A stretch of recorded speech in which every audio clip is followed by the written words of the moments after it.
Okay, so today we are starting with admission of partners. As it was previously announced that the crash course would include 6 chapters, which would be final accounts, NPO, admission of partner, death of partner, bill of exchange, and issue of shares, of which each and every chapter would be considered on 2 days. And हर एक chapters को 2 दिन cover किया जाएगा. एक दिन उसकी theoretical calculations and second day उसका practical problems, जिसमें से one would be shown live and the rest two some would be solved by the students. Okay, so इस प्रोसेस में हम लोग कंटिन्यू करेंगे. So see there are 3 concepts, there are 3 types of calculation that each and every student must know before solving, before drafting the format and all things. तो कैसा है admission of partner? ये concept क्या है? जब हम लोग किसी नॉर्मली अगर मैं किसी दूसरे के घर में जाता हूँ तो मैं पहले फ़ोन करता हूँ. I inform them that I am coming at your place. And why is it needed to inform? उनके लिए प्रिपरेशन करनी पड़ेगी.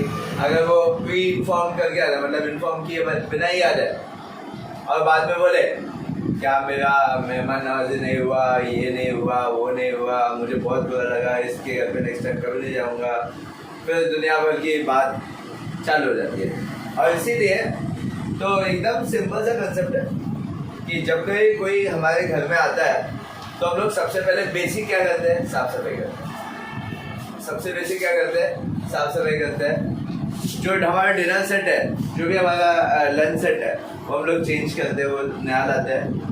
या फिर अगर हमारे पास है ही नहीं तो जो अभी रिसेंटली हमने न्यू लाया होगा वो हम लोग रखते हैं. एंड या फिर अब हर एक के घर में डिनर सेट होता ही है, एटलीस्ट एक सेट होता है जो 6 का आता है, बराबर ना?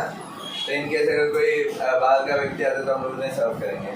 या फिर अगर नहीं भी है तो भी हम लोग कोशिश करेंगे, अगर परचेज कर सकते तो करेंगे, परचेज नहीं कर सकते तो सर्व करेंगे. जो भी सोचना है सोचना लो.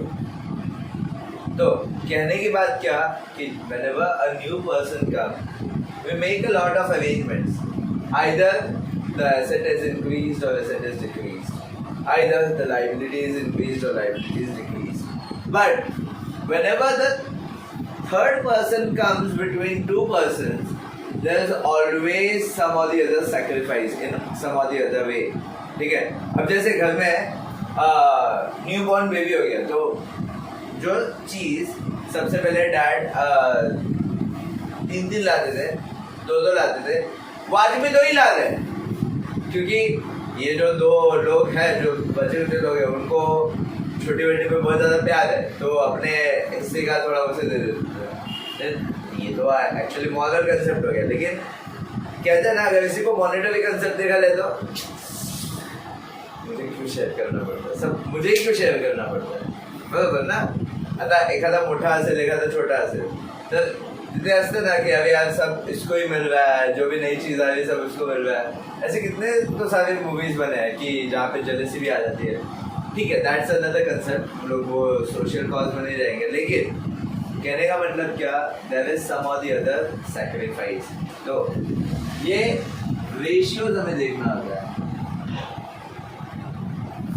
तो जब कहीं भी अब पार्टनर की बात आ रही है, अगर ए एंड बी ये दोनों पार्टनर्स है, इन दोनों ने कुछ भी रेशियोज के बारे में डिसाइड नहीं किया, and if there is no decision about the ratio, what would be the ratio?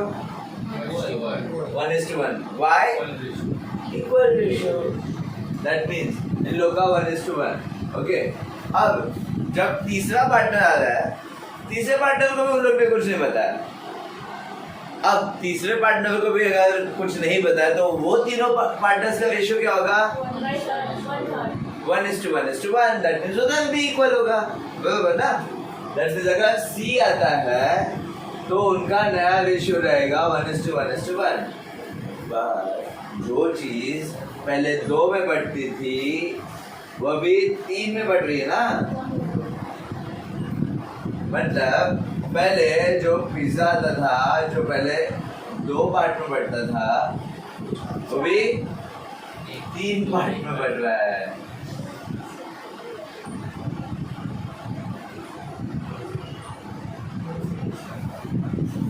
मतलब क्या कि जो इन लोगों को आधा पार्ट देना था तो ये पार्ट फर्स्ट पर्सन बेयर कर रहा है एंड ये पार्ट सेकंड पर्सन बेयर कर रहा है और तब जाके टोटल थर्ड पर्सन का शेयर बन रहा है, बराबर ना?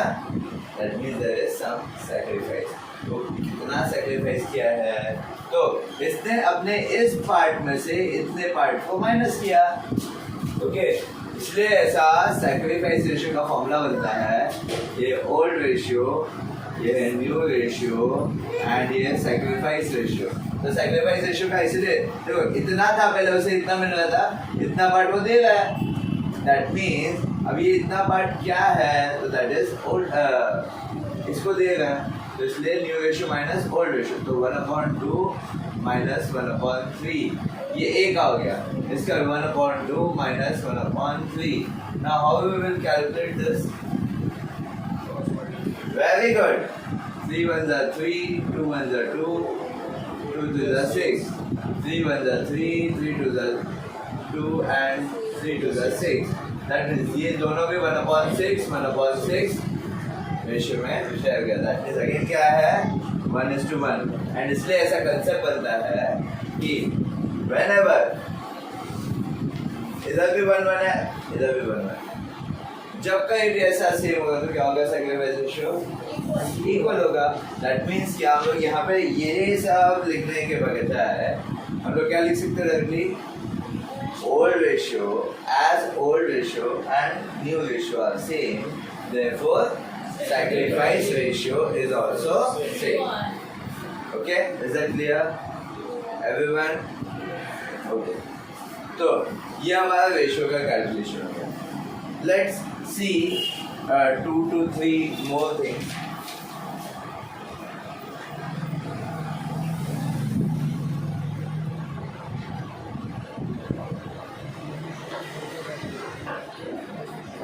Okay, तो if I ask you a question, अगर मैं आपसे एक क्वेश्चन पूछता हूँ और वो क्वेश्चन काफी सिंपल है कि यस अभी पार्टनरशिप में किसको लाना है किसको नहीं लाना है, ये किसके हाथ में रहता है? वो न्यू पार्टनर के हाथ में रहता है, फिर ये पार्टनर्स के हाथ में रहता है, पुराने पार्टनर्स के हाथ में रहता है, बराबर? और वो नए लोग कितने होंगे? 1 होंगे, 2 होंगे, वो किसके हाथ में रहता है? एंड ये कौन तय करेगा कि कौन किसे लाएगा? वो भी ओल्ड पार्टनर्स तय करेंगे। अब अगर वो ओल्ड पार्टनर्स में से किसी एक पार्टनर को ऐसा लगता है कि मेरे भाई को या फिर मेरे फ्रेंड को, मेरे बेस्ट फ्रेंड को, मेरे बहुत खास क्लोज फ्रेंड को मेरे पार्टनरशिप में काम करना चाहिए, तो उसे क्या करना पड़ेगा? सबका एसेंट लेना पड़ेगा। That means to take any decision into a partnership firm, one has to take the assent of each and every partners. क्या बोला मैंने? Take the assent मतलब take the permission. Okay.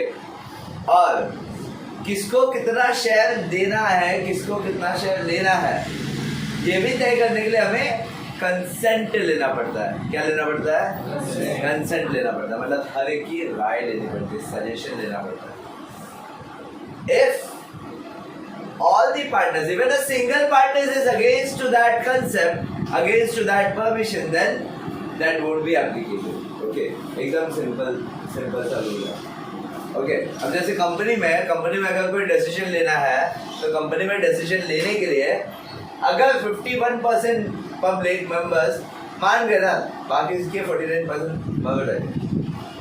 अगर 4 डायरेक्टर्स है, 4 डायरेक्टर्स में से 2 डायरेक्टर को लगता है कि होना चाहिए, 2 डायरेक्टर को लगता है नहीं होना चाहिए, तो कुछ नहीं हो सकता। लेकिन वही 3 डायरेक्टर से 2 डायरेक्टर को लगता है, अगर 10 डायरेक्टर में से 6 डायरेक्टर्स को लगता है कि ऐसा होना चाहिए, तो वैसा होगा।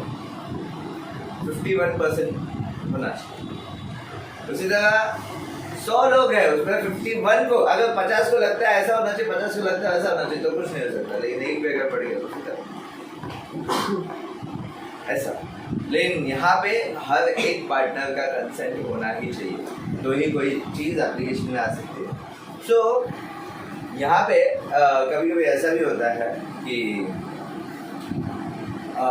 लाइक जो न्यू पार्टनर है, मतलब उन लोग में आपस में पार्टनरशिप डील बनती है कि जब कभी हम लोग एडमिशन करेंगे तो जिस पार्टनर के थ्रू आया है उस पार्टनर ने अपने हिस्से में उससे शेयर दे दी, बराबर? समझा क्या? मतलब अभी तेजस कुणाल के थ्रू आया तो कौशल क्या बोलता है, मैं अपने हिस्से में उससे कुछ नहीं दे रहा, ठीक है?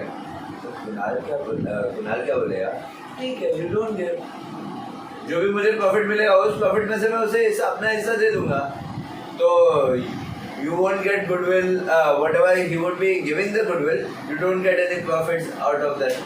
तो वो सोचना पड़ेगा, एंड इसलिए ऐसा बोलते हैं कि सब लोग एक साथ मिल करके प्लान करते हैं। तो इसीलिए ये कंसेप्ट है कि जब तक एक पार्टनर भी राजी नहीं है तब तक कोई भी ऐसा रिकॉन्स्टिट्यूशन नहीं होता है। ओके, तो अब जैसे old partners Mahesh and Ganesh है, okay, old partners Mahesh and Ganesh है, इनका रेशियो था 3:7, ओके, 3:7 मतलब 3 + 7 10, 3/10 एंड 7/10, बराबर? जो कि इनका ओल्ड रेशियो। उन्होंने सुहास को इन्फॉर्म किया, इन दोनों ने मिलकर सुहास को इन्फॉर्म किया कि आप हमारे पार्टनरशिप में आ जाओ, हम आपको टोटल 3/4 शेयर देंगे। कितना देंगे? 3/4 शेयर, मतलब जो भी होगा उसका 3/4 शेयर हम आपको देंगे। अरे पूरे फर्म के 4 टुकड़े करेंगे और उसका 3 पार्ट मेरे को देंगे। अब 3/4 दे रहे, दैट मींस तो खाली 1/4 रखेंगे। तो अब वो बात की बात है। तो देखो उसका शेयर कितना भी हो, that is not the matter. तो अब अगर 3/4 उसे दे रहे तो हम लोग कितना लेंगे? ठीक है, तो हम लोग कितना लेंगे? 1 - 3/4, which is 1/4, बरोबर? ये क्यों निकालता है? अब देखो, अभी जो मैंने एक एग्जांपल दिया था कि पहले जो 2 टुकड़े में बंटता था वो अभी 3 टुकड़ों में बंट रहा है, बरोबर ना? तो अब पहले ये इतने पार्ट में बंट रहा था, अभी इन लोगों को अपना कुछ तो पार्ट उसे देना पड़ेगा, एंड इसका कुछ तो पार्ट लेकर के, इसका कुछ तो पार्ट लेकर के मिल के इतना होता है 3/4। दैट मीन्स अब अगर हम लोगों ने 4 टुकड़े करके 3 टुकड़े 1 2 3 3 टुकड़े उसे दे रहे, मतलब बाकी जो बचे हुए पार्टनर हम लोग को इतना ही शेयर करना पड़ेगा ना। और इसीलिए हम लोग हमेशा 1 में से जो भी रेशियो आता है वो माइनस करें। Are you getting my point? Okay, that is the only reason that we do that. Okay, तो इसे क्या कहते हैं? बैलेंस रेशियो और remaining share. Okay, is that clear? Ever 4 × 1 = 4, 4 - 3 1, no. Okay, अब देखो बचा क्या? Remaining share. फॉर्मूला है इसका old ratio into balance ratio, ये न्यू रेशियो का फॉर्मूला है। ओके, तो दैट मीन्स 3/10 × 1/4, 7/10 × 1/4। ओके, ये क्या किया बोलो? हमने क्या किया? तो ये जो 1/4 है, उस 1/4 ये बचे 2 पार्टनर्स का है, वो इसे दोनों पार्टनर में डिवाइड किया। Is that clear? Okay, now इसलिए इससे मल्टीप्लाई करना है। नाउ अब ये क्या हो जाएगा? 3 × 1 = 3, 10 × 4 = 40, 7 × 1 = 7, 10 × 4 = 40, and see here it's 40, here it's 40। Ratio का सबसे बड़ा प्रिंसिपल क्या है? Denominator must be equal. Okay, what should be equal? Denominator should be equal, and इसलिए इसको 10 से मल्टीप्लाई कर देंगे। ओके, अब 10 से मल्टीप्लाई करने का क्या हो जाएगा? ये 30/40, दैट मीन्स रेशियो क्या हो गया? 3:7:30। ओके, अब इधर 3 से ये 3 से डिवाइड होगा, लेकिन ये 3 से डिवाइड होगा क्या? नहीं होगा. So we will keep the ratio as it is.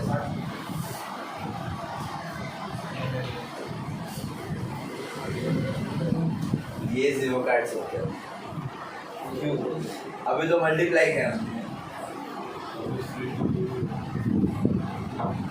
Is that clear? अब देखो इथे पण 3 7 आहे आणि इथे पण 3 7 आहे. मी फक्त पहिले दोनच बघायचं.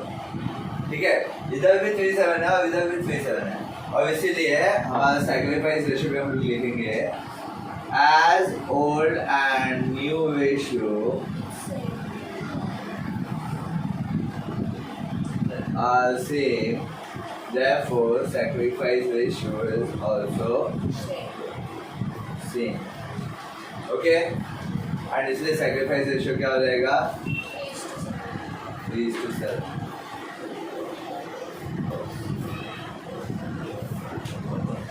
Easy? Huh? So let's see a sum solved by a student.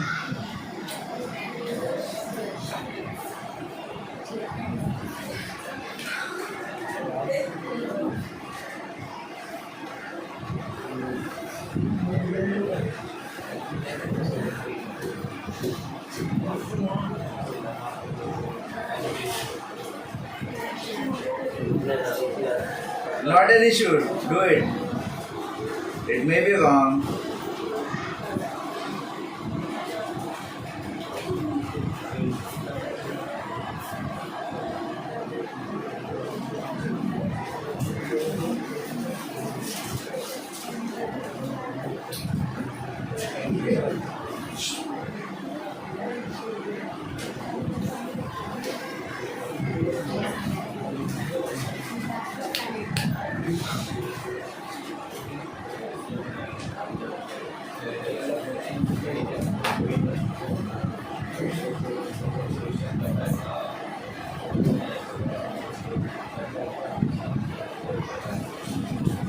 So straight multiply 3 to the 6, 8 to the 24. Very good. Shabash.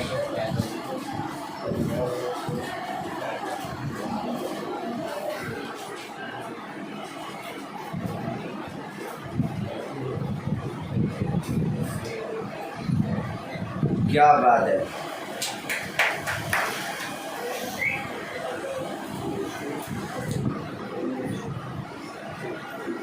Are the multiples of 2? So it can be reduced, right? So that means 3:5:4. Very good.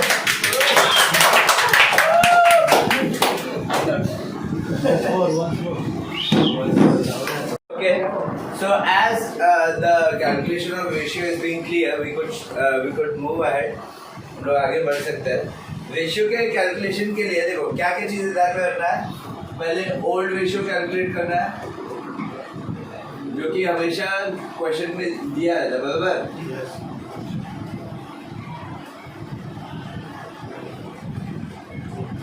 Then new ratio which is old ratio into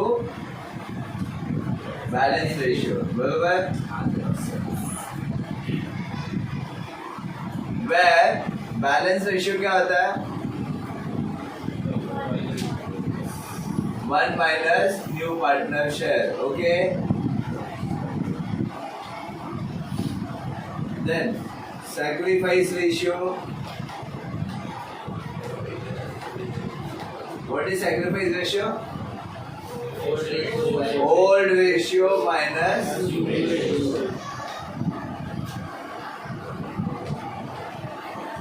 okay, clear na?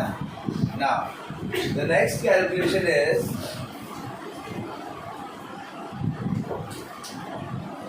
total capital of the firm adjusted.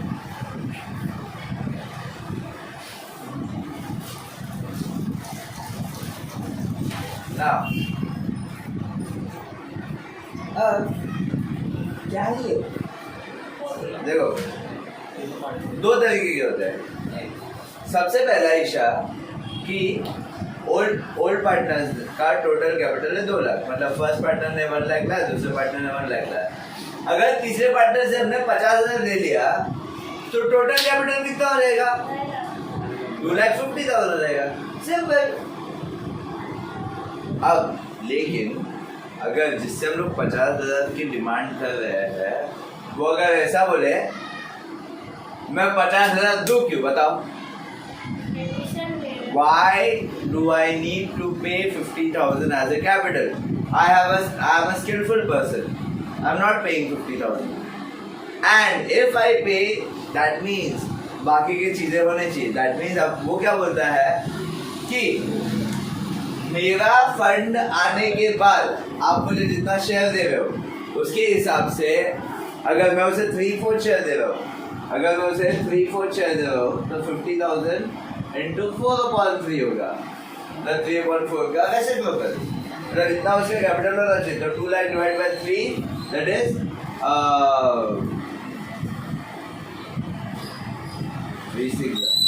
66,667।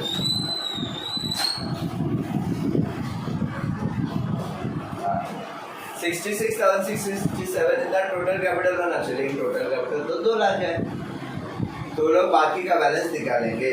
That means कभी कभी क्या होता है firm में ज़्यादा capital आ जाता है, कभी कभी क्या होता है फर्म में कम कैपिटल होता है। अब अगर मैं अभी आपके ही पॉइंट ऑफ व्यू से बताएं या फिर आपके पेरेंट्स के पॉइंट ऑफ व्यू, मैं अगर ये बताऊं कि क्लास की जो टोटल फीस है वो पहले 25 रखी थी, बाद में मैंने 22 कर दी, बराबर। अब कोई पेरेंट ऐसा बोलेगा क्या? नहीं, मैं तो अभी 25 ही दूंगा।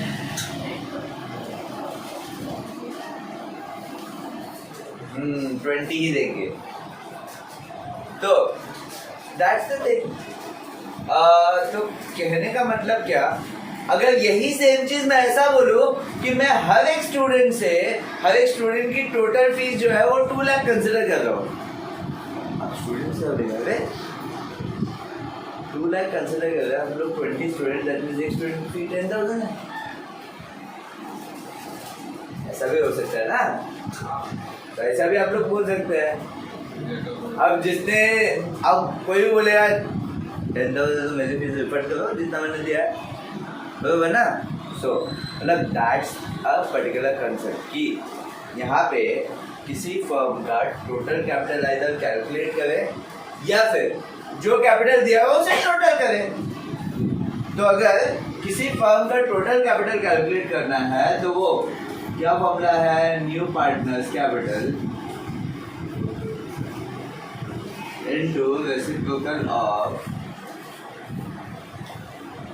Of new partner share. For an example, अगर ओल्ड पार्टनर्स ने 30,000 भरा है एंड नए पार्टनर से भी एक्सपेक्ट करे 30,000 एंड उसे कितना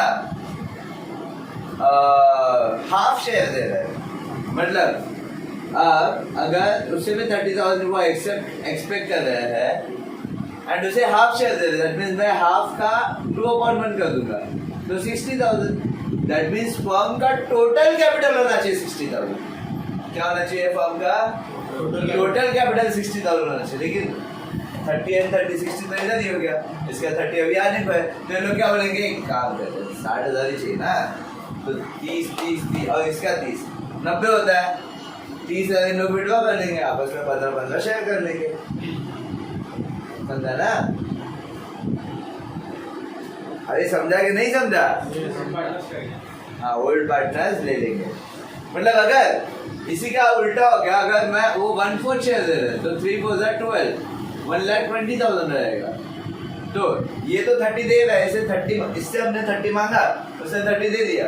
अब इन लोग का 30 60 है, जबकि होना चाहिए 90। तो इन लोग आपस में डिसाइड क्या करेंगे कि चलो एक काम करते हैं, या फिर ऐसा काम करते हैं जितना हमारा शेयर है उसके हिसाब से जितना बचता है उतना हम लोग देना पड़ेगा, बराबर ना? Are you getting my point? अगर कैपिटल के अलावा कुछ है ही नहीं तो उन्हें ऑब्वियसली 15 देना पड़ेगा, बराबर ना? तब जाके इन लोग का 90 + 30 1,20,000। and this is something called as adjusted capital. Is that clear? अब अगर चलो ये जब हम लोग एडजस्टमेंट की बात करते हैं तो इसका मतलब क्या समझ में आता है? एडिशनल इंफॉर्मेशन, उससे क्या समझ में आता है? हम लोग सारे एडजस्टमेंट को क्या करते हैं? दो चीजें करते हैं, आइदर डेबिट क्रेडिट करते हैं या फिर ऐड और लेस करते हैं, एंड यही तो होता है एडजस्टमेंट। तो कुछ अप्स एंड डाउन्स आते रहते हैं, बराबर, हर किसी की लाइफ में अप्स एंड डाउन्स वैसे ही इधर भी ऊपर नीचे आते रहते हैं। तो ऐड और लेस यही तो कंसेप्ट है। तो अगर कम है तो उसे ऐड करो, अगर ज्यादा है तो उसे लेस करो, सिंपल सा कंसेप्ट। खर्च है तो डेबिट करो, नुकसान एंड फायदा है तो क्रेडिट करो, यही कंसेप्ट है। तो let's do a particular sum over here. तो अब अगर आपको ओल्ड रेशियो दिया हुआ है, ओल्ड रेशियो दिया हुआ है 3:4, 3:4 मतलब 3:4 मतलब 3/7 and 4/7 बराबर, एंड न्यू पार्टनर को हम लोग चार्ज कर रहे हैं 1/7 का। न्यू पार्टनर को हम लोग ने 1/7 शेयर दिया है, ओके। तो सबसे पहले तो ऑब्वियसली आपको रेशियो कैलकुलेट करना ही पड़ेगा, उसमें नो डाउट। तो ओल्ड रेशियो है एंड न्यू पार्टनर को आप 1/7 शेयर दे रहे हो, तो पहले आप बैलेंस रेशियो निकालोगे। बैलेंस रेशियो कैसे निकालोगे? 1 माइनस न्यू पार्टनर का शेयर विच इज 7 1 7, 7 minus 1 6, 6/7 बराबर ना। तो ये 6/7 से आप न्यू रेशियो कैलकुलेट करोगे, जिसका फॉर्मूला क्या बताया मैंने? Old ratio into balance ratio. तो ओल्ड रेशियो है 3/7 एंड बैलेंस रेशियो है, so this would be what? 18/49, okay, and इधर भी 6/7 into 4/7, 6 4 24/49। अब इधर डिनोमिनेटर 49 है तो इधर भी डिनोमिनेटर 49 होना चाहिए, ओके। तो 7/49 रेशियो क्या हो गया फिर? 18:24:7। क्या ये पूरा नंबर किसी एक ही टेबल में जाता है? नहीं जाता, ओके। एंड इसलिए वो नंबर में एज इट इज रखेगा। अभी जैसे थोड़ी देर पहले यश ने एक सम किया था, उसमें तीनों नंबर इवन नंबर था, दैट मींस तीनों नंबर 2 से डिवाइड होता था, इसलिए हमने डिवाइड किया, okay. Now we will see only the first 2 numbers, okay, for checking that are old and new ratio are same. तो सी 6 3 is 18, 6 4 is 24, आया 3 4, and इसलिए as old and new ratio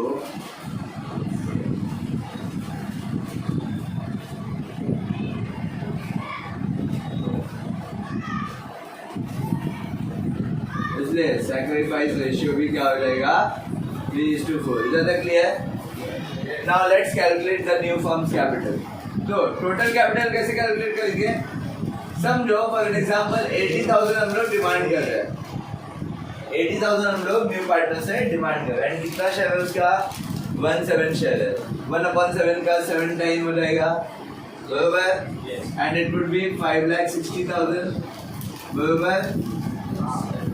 now मतलब क्या? उनके इस ratio में share करने के बाद इतना अमाउंट होना चाहिए, ओके। अब देखो, अब जब वो लोग शेयर करेंगे तो ए का शेयर, बी का शेयर एंड सी का शेयर, तो कितना रह गई है? 18/49, 24/49 and 7/49 into 5,60,000 into 5,60,000 into 5,60,000, okay. ये तो हमें पड़ता है 7 7 जा 49, 7 8 जा 56, बरोबर। यस, देन उसके बाद 18 8 जा 1,44,000,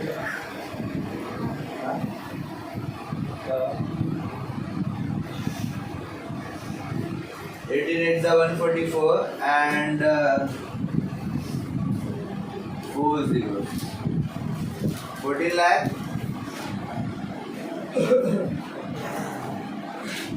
divided by 7, and is that the same? That is 8 24 into 8.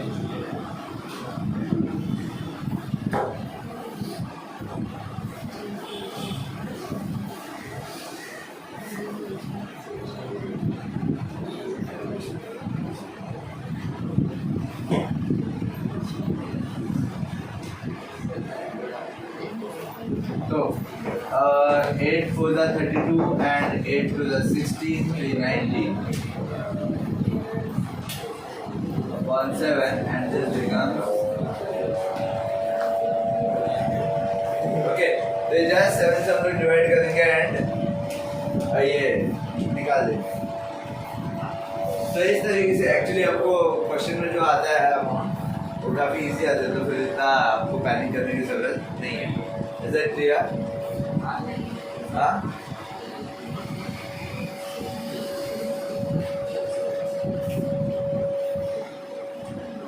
Now you guys do.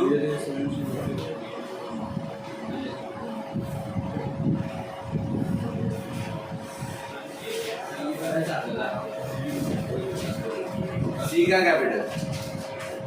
Capital दिया है, C का शेयर दिया है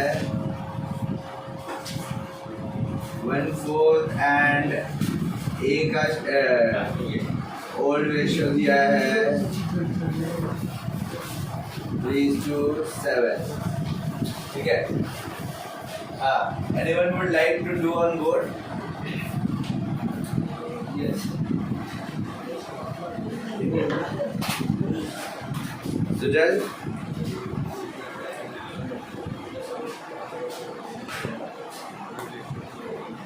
Okay.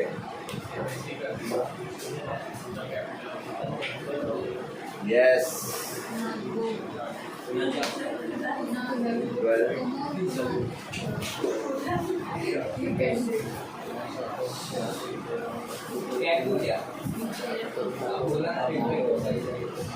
हाँ, Chinmay will say answer. Yes.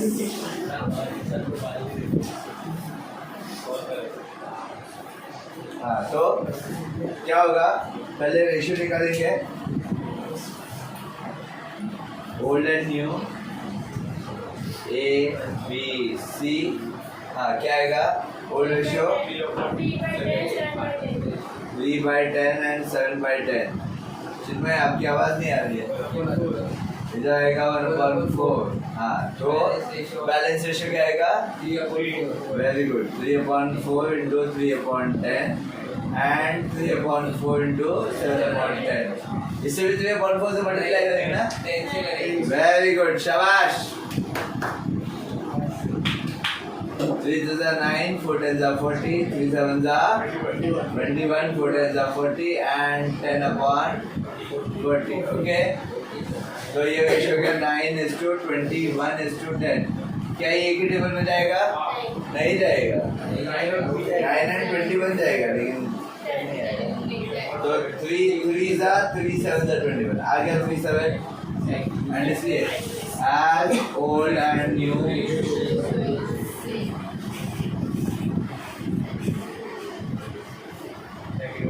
therefore sacrifice ratio is also same. Therefore sacrifice ratio becomes what?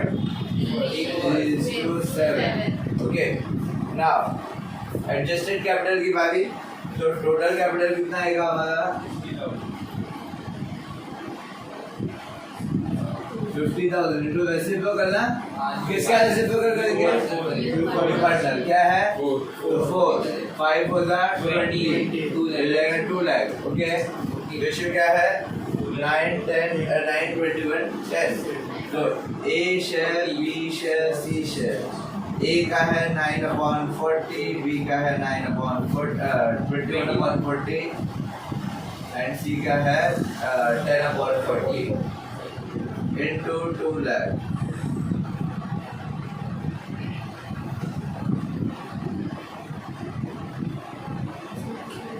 So 0 get cancelled, 4 5s are 20. Okay, 0 get cancelled. So कितना आ गया ये 5,000 ना, 5 9 जा 45,000। तो इसी तरह 21 5 जा 1,05,000 एंड ये हो जाएगा 5 10 जा। That's it.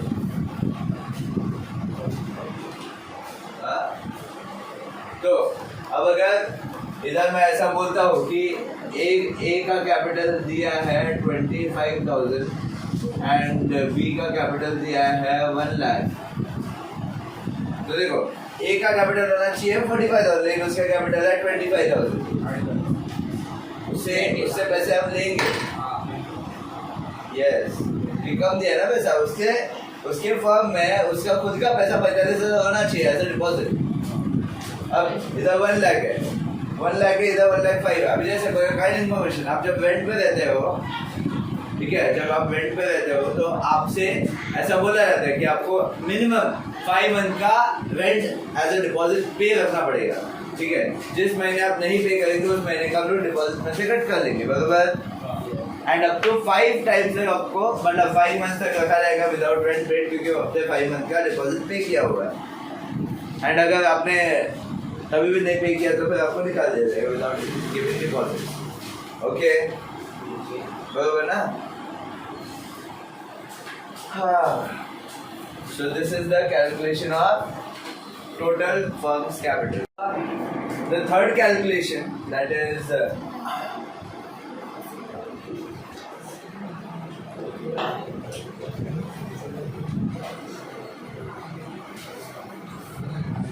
calculation of goodwill.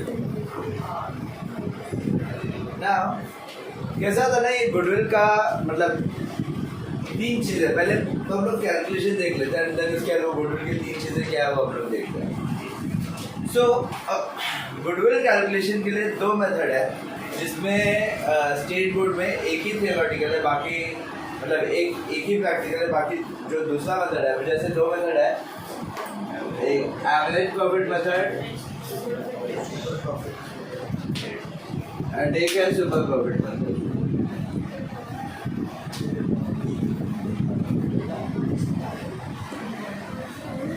Okay, average profit method में एकदम सिंपल है, पहले एवरेज प्रॉफिट निकालो एंड उसके बाद गुडविल निकालो। ओके, एवरेज प्रॉफिट कैसे निकालेंगे? तो sum of profits of all years upon number of years and goodwill क्या? तो average profit into years of purchase. अब अगर किसी ने करके मेरे पास आए और उन्होंने बोला कि मुझे आपके बिजनेस को टेक ओवर करना है, मुझे आपके बिजनेस को टेक ओवर करना है, तो अब उन्होंने मेरी कंपनी को परचेज किया, लेकिन मैंने मेरी खुद की कंपनी के लिए जो 8 साल लगाया है उसका क्या? ठीक है, तो बोलेंगे अब 8 साल इतने टाइम तो हम नहीं दे सकते, आपको लेना है तो इतना लो, नहीं तो मत लो, नहीं चाहिए जाओ। लेकिन अगर वो मान गया तो मैं 8 से मल्टीप्लाई करूँगा, जो भी मेरा 8 साल का एवरेज प्रॉफिट होगा। अब जैसे शायद से हो सकता है पहले में प्रॉफिट ना हुआ हो, दूसरे में 25,000 का लॉस हुआ हो, तीसरे साल में कुछ भी नहीं हुआ हो, न उसके 75,000 का प्रॉफिट हुआ हो, न उसके बाद 80,000 का प्रॉफिट हुआ हो, ऐसा कुछ भी हो सकता है। तो ये जो कुछ भी प्रॉफिट है डिवाइड बाय 8 होगा एंड देन मल्टीप्लाई बाय 8 होगा, क्योंकि अब सामने वाले पे भी डिपेंड करता है कि वो मेरे कितने साल का गुडविल खरीदना चाहता है। ओके, अब अगर वो 3 साल खरीदना चाहता है तो मैं 3 से मल्टीप्लाई करूँगा, 2 साल का खरीदना चाहता है तो 2 साल का मल्टीप्लाई करूँगा, क्योंकि उसे ऐसा लगता है कि मतलब हर एक बिजनेस ऑलमोस्ट साल 2 साल या फिर 5 साल में अपना लाइन ऑफ बिजनेस चेंज करता है। लाइन ऑफ बिजनेस चेंज करता मतलब जो पहले टेक्सटाइल में था वो शायद से अभी कॉटन इंडस्ट्री में जाएगा, जो पहले प्रोडक्शन में था शायद से अभी वो पैकेजिंग सर्विसेज में जाएगा, ऐसा कुछ भी हो सकता है ना, या फिर कुछ नया सर्विस वो लॉन्च करेगा अपने फर्म में। लाइक 5 साल में बहुत सारे बिजनेस ऐसे अपने 5 मतलब कम से कम लाइन ऑफ बिजनेस चेंज करते हैं या फिर लाइन ऑफ बिजनेस को मॉडिफाई करते हैं.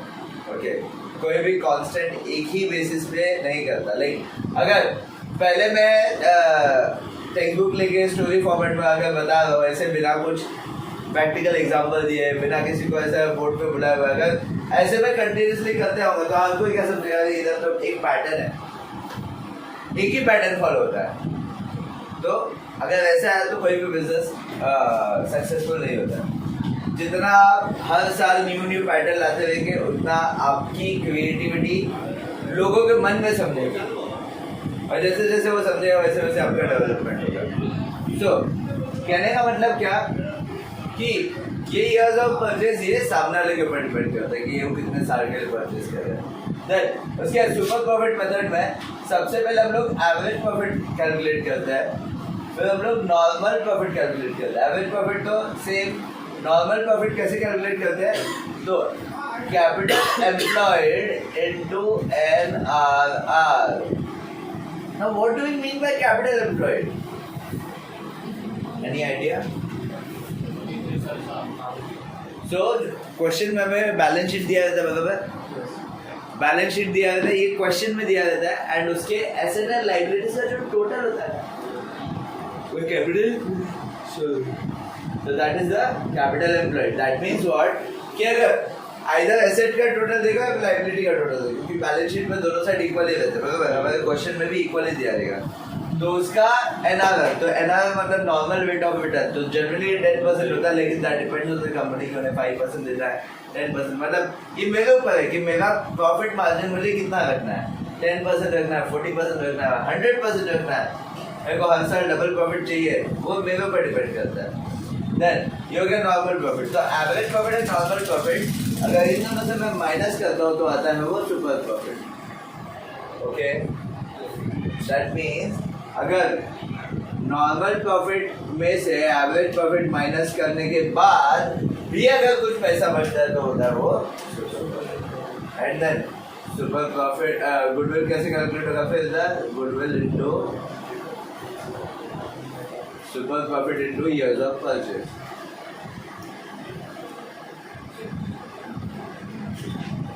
Is that clear? Let's illustrate it.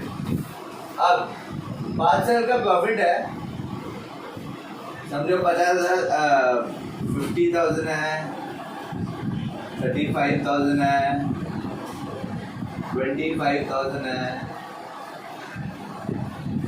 60,000 है एंड एक साल में लॉस भी हुआ 80,000 का एंड डिवाइड बाय 5. ओके, तो 35, 25, 60, 1,20,000, 2,30,000, 1,20,000, 1,70,000 एंड 90,000. ओके, मतलब सबको प्लस किया तो लॉस है उसे लेस किया. 90,000 डिवाइड बाय 5 होता है 18,000, राइट. 18,000 हमारा एवरेज प्रॉफिट हुआ. अगर हम लोग 3 साल के लिए गुडविल परचेज कर रहे हैं तो 3 साल के लिए फर्म को टेक ओवर कर रहे हैं तो 3 into 18,000 and 18 is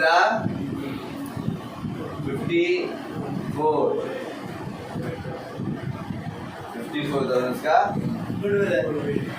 ओके, उसी तरह अगर ये प्रॉफिट देखें तो एवरेज प्रॉफिट हमारा इधर 18,000 है, बराबर.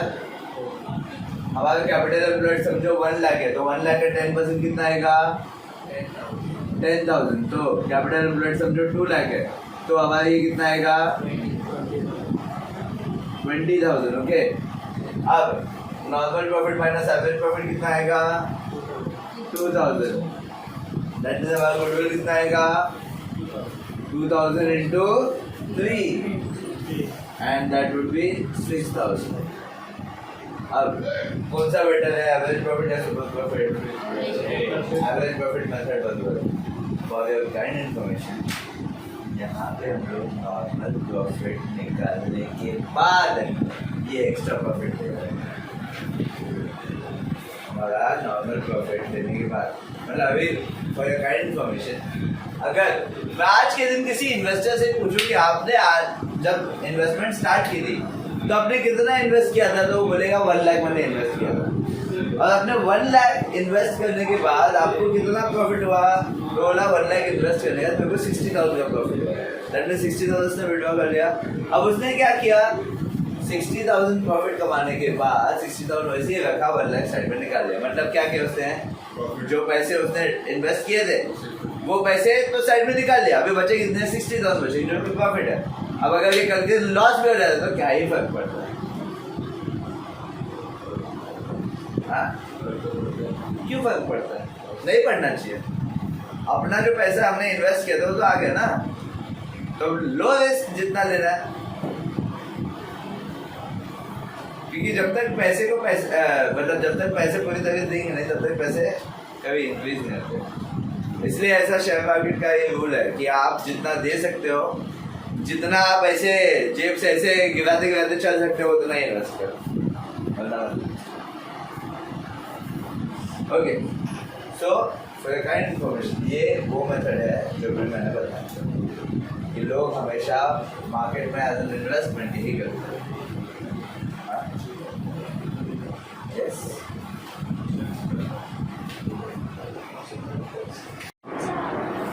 ओके, सो जैसे इसमें तीनों के कैलकुलेशन का इंक्लूजन है, तो सबसे पहले हम लोग रेशियो कैलकुलेट करते हैं। हाँ, देखिए बताओ फटाफट।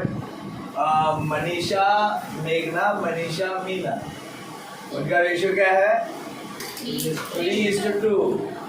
इनका बैलेंस रेशियो क्या आएगा फिर, हाँ, तो 1/4 न्यू पार्टनर का शेयर है, तो 1/4 दैट इज 1 - 1/4 इज 3/4, तो 3/4 into 3/5, 3/4 into 2/5, and इधर ये है 1/4, तो 3 to the 9, 4 for the 20, 3 to the 6, 5 for the 20, into 5 into 5। क्यों 5 से क्यों मल्टीप्लाई किया, yes, to equate the denominator 5/20। okay, this becomes new ratio। तो अब उसके बाद कैलकुलेशन ऑफ गुडविल,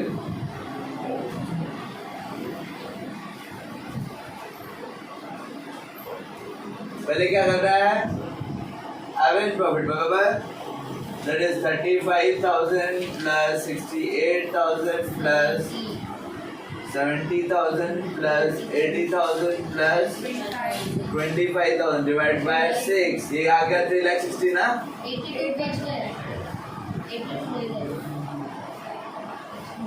इसका टोटल कितना है, 3,60,000 राइट, डिवाइड बाय 6 बनेगा 60,000। गुडविल कितने ईयर का है, इसलिए 60,000 into 3 that is 1,80,000। Okay, now उसके बाद adjusted capital that is firms capital पहले कैलकुलेट करेंगे, फर्म्स कैपिटल, एंड वो कैसे कैलकुलेट करेंगे, न्यू पार्टनर्स का कैपिटल। न्यू पार्टनर्स का कैपिटल क्या है,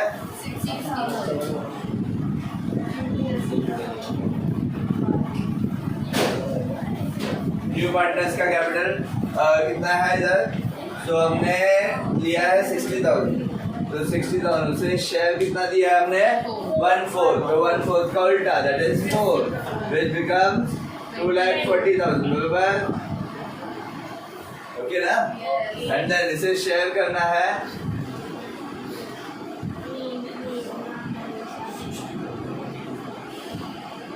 तो मनीषा, मेघना, मनीषा एंड मीना, तो कितना आएगा, तो मेघना का शेयर है 9/20 एंड इसका है 6/20, दिस इज 5/20 into 2,40,000।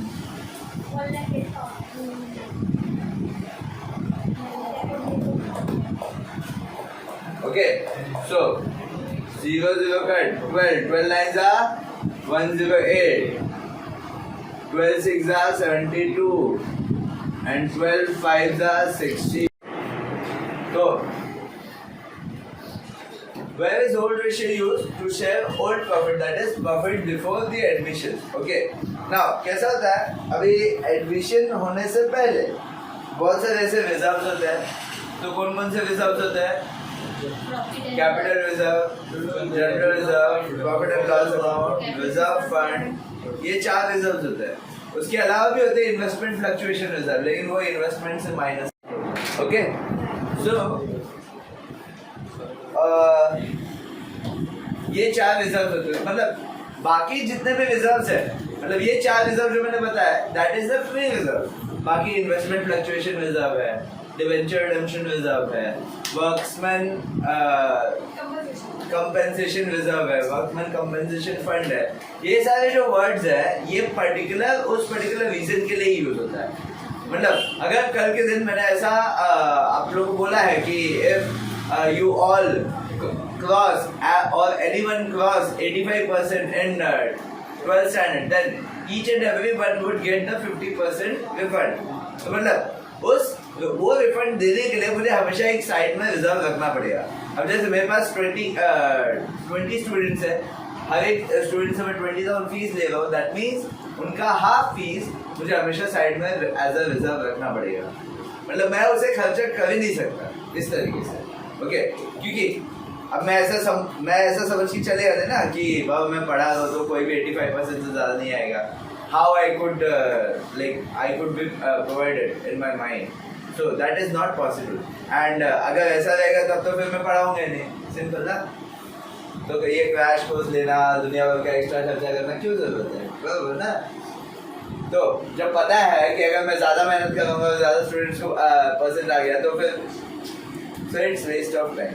एंड इसलिए ये सारी चीज़ें चालू है. तो like each and everything is just happening for you only. So you just need to grab that opportunity and just bang the board. Okay, तो ये हो गया ओल्ड रेशियो का. देन हमारे न्यू रेशियो कहाँ पे यूज होता है? तो to share firms total capital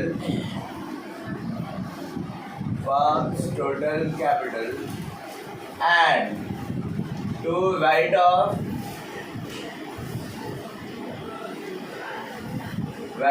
goodwill after addition. Is that clear? And जो सैक्रिफाइस रेशियो होता है वो हम लोग किसलिए शेयर करते हैं? तो सिर्फ to share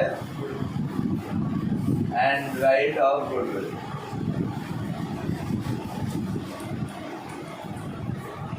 Is that clear? Okay. Now, अब कैलकुलेशन ऑफ गुडविल. एक गुडविल हम लोग कब कैलकुलेट करते हैं? जब गुडविल ना दिया हो. तो गुडविल के केस में भी 3 चीजें होती है. Either it is raised or retained or written off. सिर्फ रेज आएगा, रिटेन आएगा और रेज एंड रिटर्न ऑफ आएगा. सो नाउ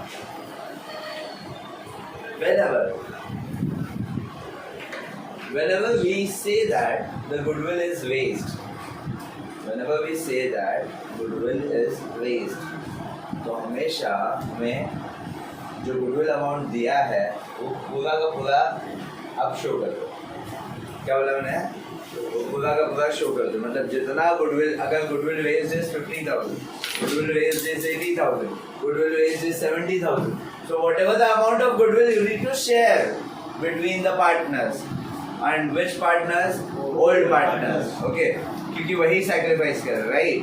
तो मतलब अगर रेज्ड ये वर्ड आया है, either it might be retirement, admission, death, कुछ भी हो, गुडविल अगर रेज है, दैट मीन्स आपको ऐसा बोला जा रहा है कि हमने इतना गुडविल रेज करने की कोशिश किया आउट ऑफ आवर बिजनेस, या फिर हमारे बिजनेस से इतना ज्यादा गुडविल जनरेट हुआ है. And therefore we are sharing that goodwill before the admission of partner. Why? Because वो जो रेपुटेशन हमने कमाई है उसमें आने वाले नए पार्टनर का कुछ भी कंट्रीब्यूशन नहीं है. इसलिए भी always share in only old partners. Is that clear? ठीक है, यही एक रीजन कि हम लोग हमेशा ओल्ड पार्टनर्स में एडमिशन, नए पार्टनर का एडमिशन होने से पहले शेयर कर देता है, लेकिन अगर उसके आने के बाद शेयर करें तो ऑब्वियसली उसे भी शेयर करना पड़ेगा, इसलिए वो हमने न्यू रेशियो में डाला। Is that clear? Okay, now अब फॉर काइंड इन्फॉर्मेशन, जब तक हम लोग गुडविल कैलकुलेट करेंगे, अभी गुडविल जो है ये एवरेज प्रॉफिट जो है वो पूरे फर्म का है, तो खाली वो न्यू पार्टनर का है, पूरे फर्म का है। एंड इसीलिए वो जो गुडविल कैलकुलेट हुआ है वो पूरे फर्म का है या फिर सिर्फ न्यू पार्टनर का है? पूरे फर्म का है। एंड पूरे फर्म का इसलिए ये जो 1,80,000 है मैं उसके शेयर में ही शेयर करूंगा, दैट इज शेयर क्या उसका 1/4 शेयर है। ओके, दैट मीन्स इसका अगर 1/4 मैं लेता हूँ, अगर इसका मैं 1/4 लेता हूँ तो क्या न्यू पार्टनर नाम है? सी।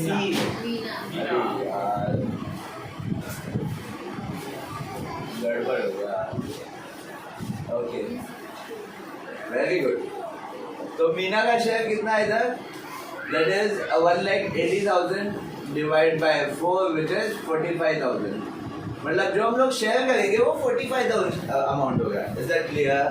And by the time it's not given in the question that Meena was unable to bring her share of goodwill into the business, मतलब जब तक ये लाइन आपको नहीं दी जाती तब तक आपको हमेशा यही करना है। Am I clear?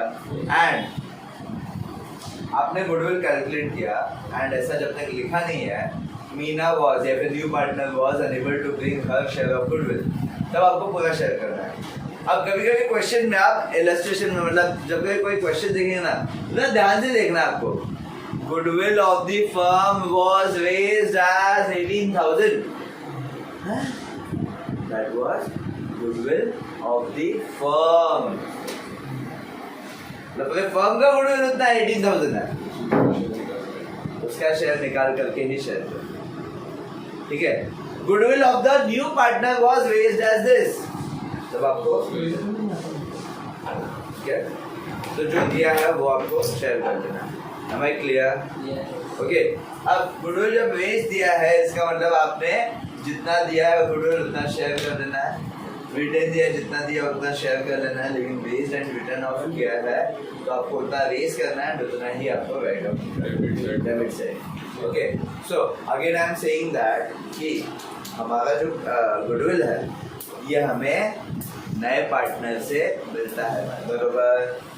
नए पार्टनर से मिल रहा है, दैट मीन्स हमारे जेब में है, दैट मीन्स हमारे जेब में आ रहा है, दैट मीन्स हम लोग, अब ऐसा मैं सीधा उठा के बैंक में डाल सकता था, लेकिन मैं ऐसा नहीं कर रहा, मैं अपने जेब में डाल रहा, दैट मीन्स मैं अपने फर्म के पास जो मेंटेन अकाउंट उसमें डाल रहा हूँ, that is deposit, and deposit is credit. And अगर वही गुडविल को राइट ऑफ कर रहा तो इस जेब में से मैं निकालो, अब उसी जेब में से निकालो तो क्या हो जाएगा? विड्रॉवल, एंड विड्रॉवल हम लोग क्या करते हैं? डेबिट करते हैं। Is that clear? तो दैट मींस जब कोई गुडविल रेज होगा तो हम क्या करेंगे? पार्टनर्स कैपिटल क्रेडिट करेंगे, एंड जब कोई गुडविल रिटर्न ऑफ होगा तो क्या करेंगे? हम गुडविल डेबिट करेंगे। Is that clear everyone? पक्का? श्योर?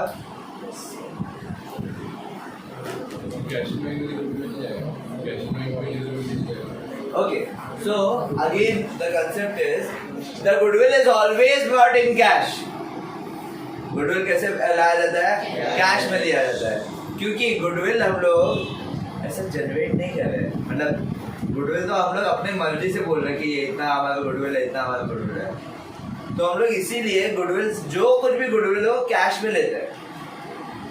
यही रीजन है कि हम लोग कैश और बैंक में ट्रांसफर करते हैं। तो गुडविल लिया, कैश मतलब पैसे आए तो गुडविल भी इंक्रीज हुआ ना, एंड गुडविल इंक्रीज हुआ इसलिए गुडविल अकाउंट के डेबिट में जाएगा एंड पार्टनर्स कैपिटल के क्रेडिट में जाएगा।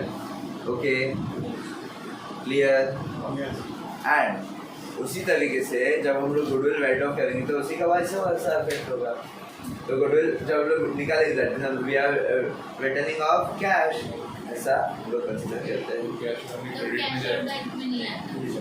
कैश होता है जो रिटर्न ऑफ करेगी तभी होगी। तो हम लोग इसलिए गुडविल अकाउंट मेंटेन करते हैं। सो सपोज कि अभी जैसे इधर 45,000 गुडविल मैंने लेना है, तो मैं गुडविल अकाउंट बनाऊंगा गुडविल अकाउंट बनाऊंगा इधर लिखूंगा, दोनों पार्टनर में शेयर करना है। क्या नाम है? मेघना एंड मशीना। तो मैं मेघना कैपिटल एंड मनीषा कैपिटल लिखूंगा। उनका शेयर क्या है? 3:2। ये हमारा सैक्रिफाइस रेशियो है। तो 3:2 दैट मींस 3 + 2 5। 5 से डिवाइड करेंगे आएगा 9000। 9 3 are 27। तो इसका 27,000 हो जाएगा एंड इसका 9 2 18,000। ओके, ये अमाउंट आ जाएगा। Now this amount would be shown on partners capital. क्यों? क्योंकि पार्टनर का नाम इधर लिखा है, इसलिए पार्टनर्स कैपिटल के क्रेडिट साइड आ जाएगा। क्लियर?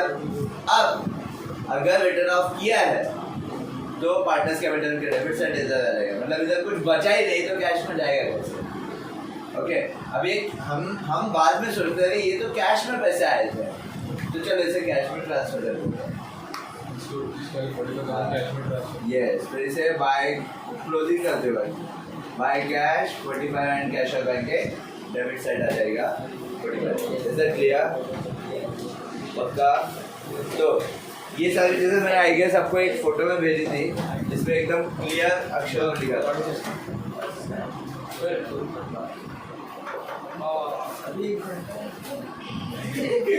तो जब हम लोग एडमिशन ऑफ पार्टनर्स इसका सम्स जब हम लोग सॉल्व करने जाते हैं तो सबसे पहला प्रोसेस जो हमें फॉलो करना है दैट इज पोस्टिंग। बराबर? एंड पोस्टिंग मतलब क्या कि सारे एसेट्स में, सारे लाइबिलिटीज में कैपिटल पार्टनर्स कैपिटल में। बराबर?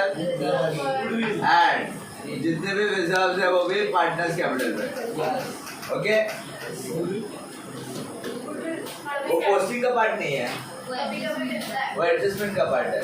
तो अब asset is a statement, right? ठीक है, liabilities is also a statement, right?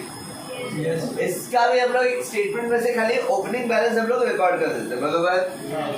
लेकिन जो रिजर्व का सीन है, रिजर्व हम लोग पार्टनर्स में शेयर करते हैं। ओके, एंड ये पार्टनर्स जनरली हर एक पार्टनरशिप में अलग अलग शेयर होते रहते हैं। बराबर? तो basically for your kind information जब हम लोग जर्नल एंट्री की बात करते हैं तो जर्नल एंट्री में ओपनिंग बैलेंसेस का जर्नल एंट्री नहीं होता। जब तक कोई ट्रांजैक्शन नहीं होता तब तक जर्नल एंट्री नॉट पॉसिबल। हमें क्लियर? मतलब closing balances and opening balances के जर्नल एंट्री नहीं होते उनके।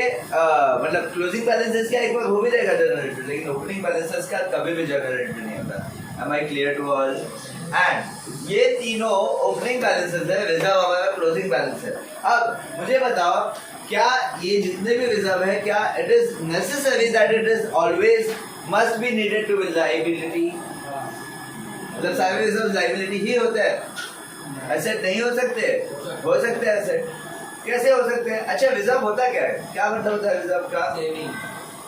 रिजर्व मतलब हमारे फ्यूचर एक्सपेंसेस के लिए पहले से जो हम लोग सिक्योर करके रखते हैं वो। मतलब ऐसा जरूरी है क्या कि जो ऐसे रिजर्व रखे जो फ्यूचर में पे करने के लिए हो। अब एक्चुअली यस, जो ये क्वेश्चन का आंसर था, रिजर्व हम लोग जो करते हैं वो फ्यूचर एक्सपेंसेस के लिए ही करते हैं एंड इसीलिए सारे के सारे रिजर्व हमारे लिए क्या होंगे? लायबिलिटी होंगे। लेकिन but if for kind information एक पर्टिकुलर फादर ने अपने बेटी की शादी के लिए 50 लाख रिजर्व में रखा था, 50 लाख रिजर्व के लिए रखा था, खाली 30 लाख खर्चा हुआ, बाकी का 20 लाख क्या हो गया फिर? हाँ, ऐसा हो जाएगा। अब आगे कोई शादी करने के लिए बची नहीं है और मतलब या फिर जितने भी बेटा बेटी थे सबकी शादी करा दी है, तो जो 50 लाख उन्होंने सोचा था 50 लाख शादी में खर्चा करेंगे, खाली 30 लाख खर्चा हुआ। सबको सब कुछ देने के बाद भी 20 लाख हाथ में बचा है, तो ये क्या होगा? उनका एसेट हो जाएगा। बराबर ना? नहीं, बेटा का भी हो गया।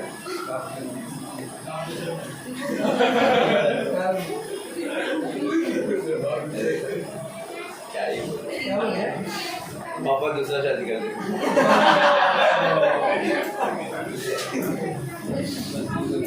एवरेज रियलिटी मतलब ऐसे समझना ही नहीं है। नहीं, वो बोल रहा है किसी और की बेटी की शादी हो गई तो उधर दान कर देंगे ना। ठीक है, जोक्स अपार्ट। तो this is an asset. If any reserve, अगर हम लोग कोई रिजर्व ऐसा सोचते हैं, रिजर्व सोचने के बाद उस रिजर्व का यूज होने के बावजूद अगर पैसे बच गए एंड वो पैसे आगे खर्च हो ही नहीं सकते, तो ऐसे सारे रिजर्व हमारे ऐसे। एंड जनरली ये केवल एक ही होता है, that is profit and loss. Is that clear? And इसीलिए आप लोगों को क्या देखना है, आपको साइड्स देखनी है। अगर एसेट में दिया रहेगा कोई रिजर्व है तो हमारा ऑब्वियसली हमारे लिए इनकम होगा। अगर लाइबिलिटी में है तो हमारा मतलब लाइबिलिटी में है तो उसे हम लोग शेयर कर लेंगे, दैट मीन्स बचा कुचा है। एंड एसेट में that means that is an excess and उसे हमें पे करना पड़ेगा। ओके, ऐसा। तो कहने को क्या,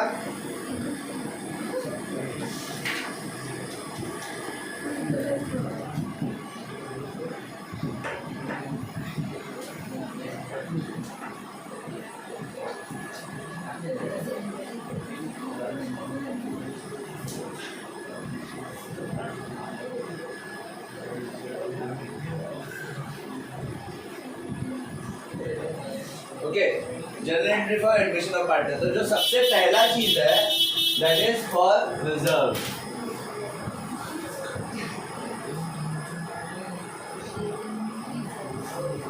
तो ये दो चीजें हो सकती है, इधर ये एसेट में दिया हो या फिर लाइबिलिटी में दिया हो।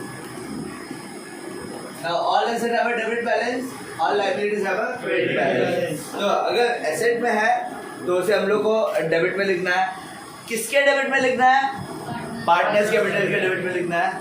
पार्टनर्स कैपिटल के डेबिट में लिखना है, वो भी दो पार्टनर्स में शेयर करना है ना। दैट मीन्स अब कभी भी कोई भी जर्नल एंट्री लिखते वक्त आपको एक ही क्वेश्चन करना है कि कौन से अकाउंट के कौन से साइड हम लिख रहे हैं।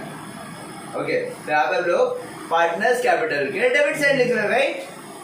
पार्टनर्स कैपिटल के डेबिट साइड लिख रहे हैं, तो क्या डेबिट में जाएगा? पार्टनर्स कैपिटल डेबिट में जाएगा।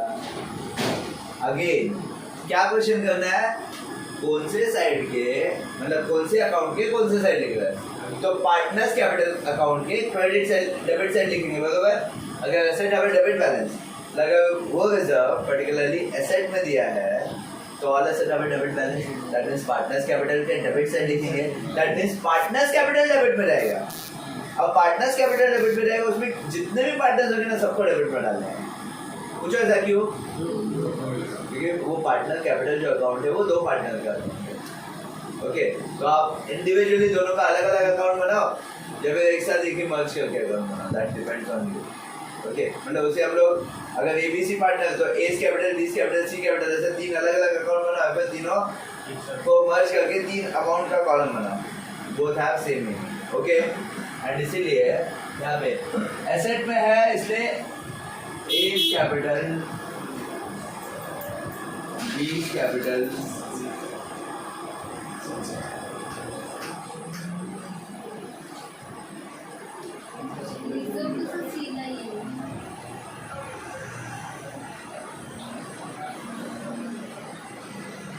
to any reserves.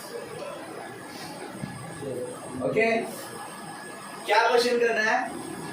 कौन से अकाउंट के कौन से साइड लिख रहे हैं, तो जिस अकाउंट को हम लोग जिस साइड लिख रहे हैं उसे उस साइड लिखना है। अब पार्टनर्स कैपिटल के डेबिट साइड लिखा है इसलिए पार्टनर्स कैपिटल डेबिट में है। अब जो उधर लिखते हैं हमने क्रेडिट में डाल दिया।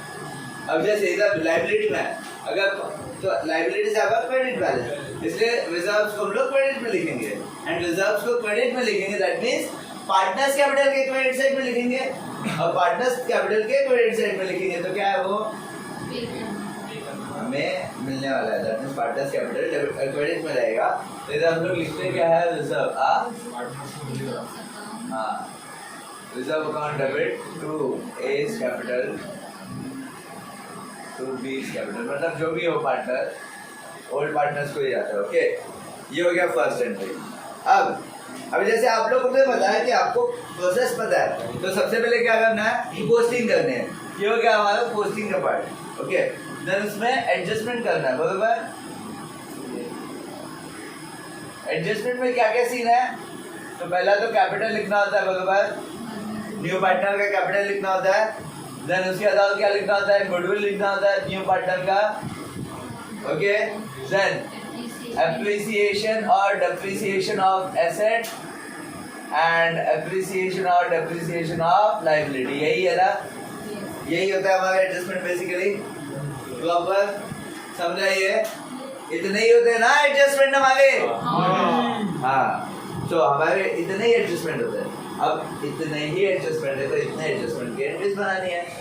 तो अब देखो कैपिटल, कैपिटल न्यू पार्टनर पैसे ला रहा है या पैसे लेके जा रहा है, पैसे ला रहा है, that means cash is coming in, and cash is coming in that means debit word comes in, ठीक है, cash is coming in that means debit word comes in, that means cash account के debit side लिखेंगे बराबर, किस कौन से account के कौन से साइड लिखेंगे, and capital word by new partner. तो कैश अकाउंट डेबिट होएगा बराबर, कैश और बैंक अकाउंट डेबिट, ये समझा ना सबको, debit to new partner's capital that is C's capital, okay. Then उसके बाद थर्ड उसमें है गुडविल, ओके। अब जैसे मैंने बोला गुडविल भी हमें क्या मिलता है, कैश में मिलता है बराबर, लेकिन वो गुडविल कैश में मिले कुछ भी मिले, लेकिन जो हम लोग शो करते हैं वो कहाँ पे शो करते हैं, पार्टनर्स कैपिटल के क्रेडिट साइड शो करते हैं बराबर, कहाँ पे शो करते हैं, पार्टनर्स कैपिटल के क्रेडिट साइड शो करते हैं। कौन से अकाउंट के कौन से साइड शो करते हैं, पार्टनर्स अकाउंट के क्रेडिट साइड, इसलिए कौन सा अकाउंट क्रेडिट में रहेगा, पार्टनर्स कैपिटल, तो डेबिट में क्या रहेगा, शाबाश,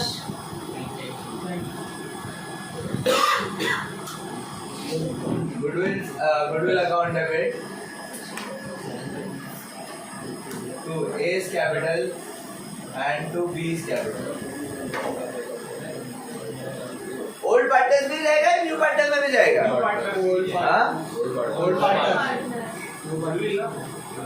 ओल्ड पार्टनर्स में ही जाएगा, वो भी कौन से रेशियो में, सैक्रिफाइस रेशियो में, ओके, इज दैट क्लियर।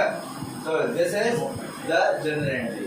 अब ये तो हो गया गुडविल रेस का, अगर यही सेम चीज रिटर्न ऑफ का होगा तो opposite entry, that is A's capital account debit, B's capital account debit to goodwill account, बराबर। Now उसके बाद तो either appreciation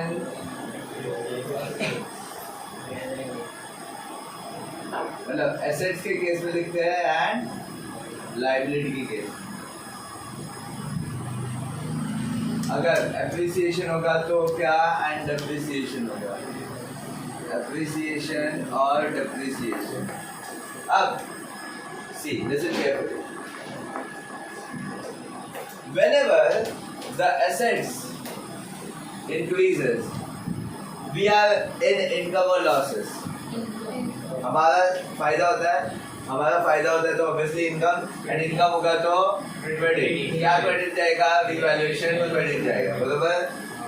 अगर वही एसेट अगर डिक्रीज होता है तो नुकसान है फायदा, नुकसान मतलब रिवैल्यूएशन डेबिट, क्योंकि debit all expenses losses, credit all income and gain. उसी तरह लायबिलिटी अगर इंक्रीज होती है तो क्या, नुकसान या फायदा, नुकसान, इसलिए रिवैल्यूएशन डेबिट, एंड लायबिलिटी अगर डिक्रीज होती है तो नुकसान है फायदा, इसलिए रिवैल्यूएशन क्रेडिट, ओके।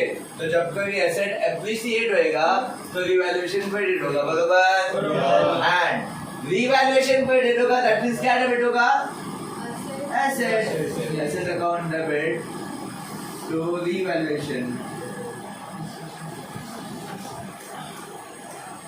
एंड इधर इसका opposite, revaluation account debit to asset account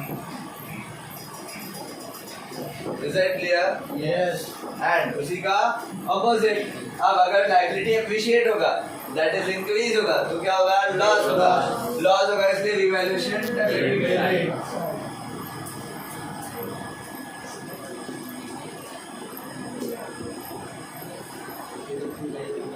अच्छा, लायबिलिटी एप्रिशिएट कभी नहीं होता। लायबिलिटी इंक्रीज और डिस्काउंट जनरली ऑलमोस्ट 95% चांसेस ये होगा कि वो डिस्काउंट होगा। कब होगा तो डिस्काउंट होगा, इंक्रीज होगा तो एडिशन होगा, इंक्रीज होगा। ओके, डिक्रीज कभी नहीं होता। लायबिलिटी इधर हम लोग पे करते हैं या फिर डिस्काउंट मिलता है। Okay, keep in mind this is liability account debit to revaluation.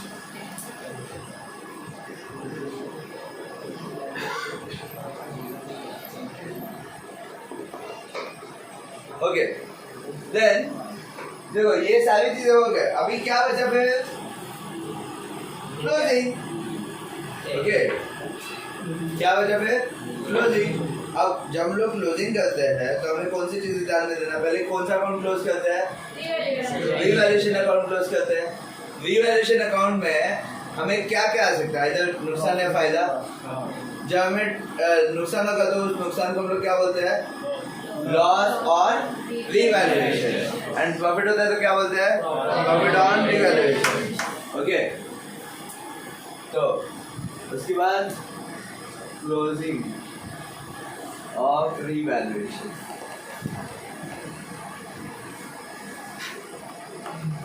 तो अगर प्रॉफिट हुआ या फिर लॉस हुआ, सी इसे कभी भी डाइवर्ट मत करना। तो हमेशा क्या करने का? रिवैल्यूएशन अकाउंट बनाने का इधर डेबिट लिखने का, इधर क्रेडिट लिखने का।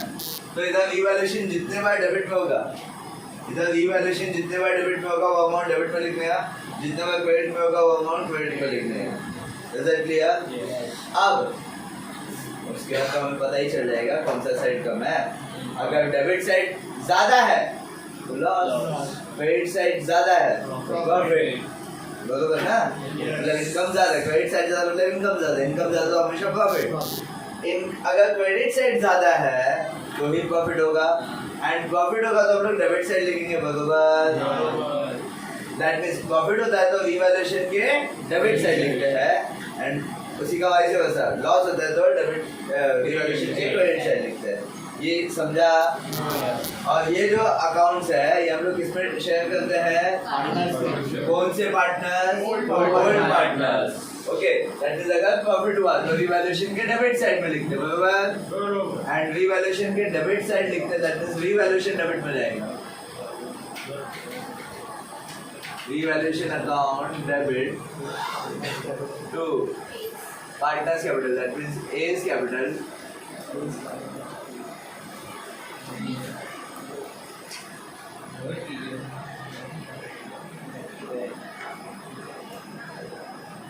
एंड उसी तरह यहाँ पे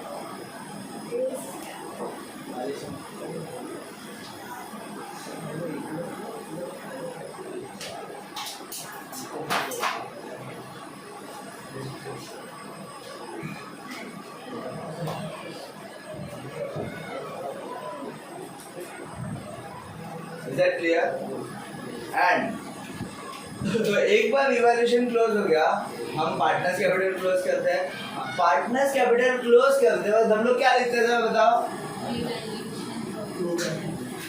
पार्टनर्स कैपिटल, शाबाश।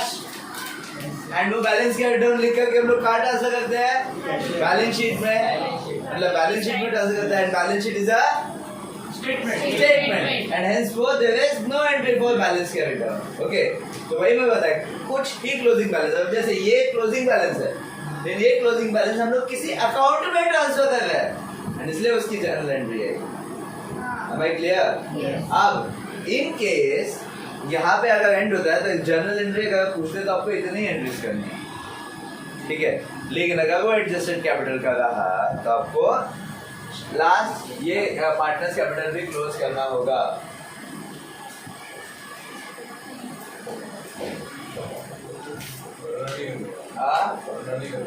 नहीं करना। तो अगर डेबिट बैलेंस होगा या फिर क्रेडिट बैलेंस होगा?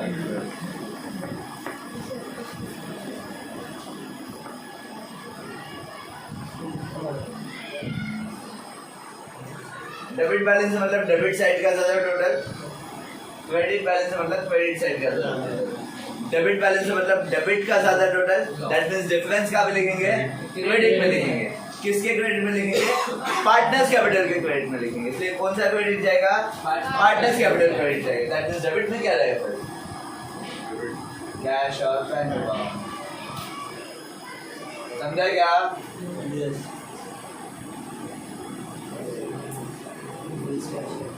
एंड उसी तरह इसका वाइस वर्सा।